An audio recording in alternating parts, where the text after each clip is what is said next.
This is a CBS 6 special presentation. The CBS 6 Storm Team Winter Weather Special. Sponsored by the law firm of Allen & Allen. If you've been injured, put the force of experience to work for you. Visit allenandallen.com. Baugh Auto Body, the best auto body shop in town. And Snowshoe Mountain Ski Resort.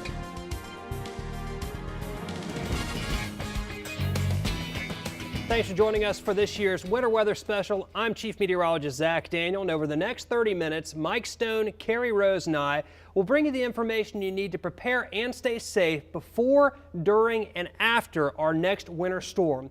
And to wrap things up, I'll have my winter weather outlook for this winter season, letting you know just how much snow and ice I think we'll see. But first, meteorologist Mike Stone will start things off with what to expect before the next winter storm. Mike? Thanks, Zach. We're going to start off talking about the different types of precipitation that we experience during the winter here in Virginia. We start off with rain. That's pretty straightforward. It's when it's warm enough from the ground all the way up through the clouds for liquid rain, or snow leaves the clouds and then melts before it reaches the ground. Snow occurs when it's cold enough from the clouds through the air. Doesn't need to be freezing at the surface, though. That's why it can snow when it is actually above 32 degrees. The air a bit above the ground is at or below freezing, but then it melts upon impact at the surface.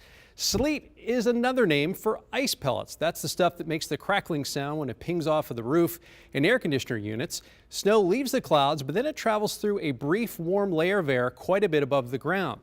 The snow melts into raindrops and then continues to fall. After it leaves the warm layer, it falls back through colder air and freezes, becoming ice pellets, also known as sleet. This precipitation is not freezing rain. Freezing rain is different. That is when snow leaves the clouds and then travels through a bigger layer of warm air.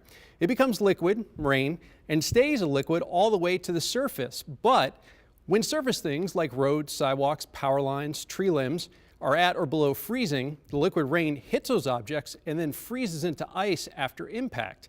If the rain is heavy enough, thick ice accumulates, causing branches and power lines to break and fall, and it makes traveling a nightmare.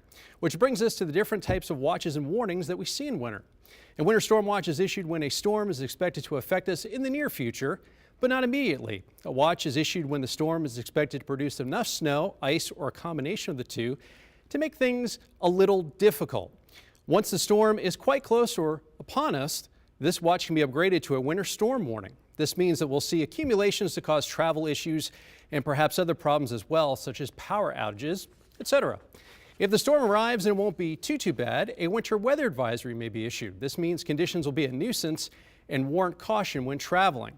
We talked about freezing rain just a moment ago. Freezing rain advisories are issued when we see enough freezing rain to produce a glaze of ice. If the amount of freezing rain is heavier, an ice storm warning will be issued. When this occurs, travel is dangerous, if not almost impossible. And whenever it is windy when it snows, people want to call it a blizzard, but you actually need very specific items for it to be a blizzard. Winds need to be sustained or frequently gusting over 35 miles an hour, producing low visibility. The amount of snow is not part of the warning. In fact, it doesn't need to be snowing at all. The low visibility can be caused solely by the winds blowing snow. And that sums up the different types of precipitations, watches, warnings, and advisories for winter in Virginia. Zach? All right, thank you, Mike. Coming up, meteorologist Carrie Rose covers winter weather prep for you and your loved ones. We're back with more of the CBS 6 Winter Weather Special right after this.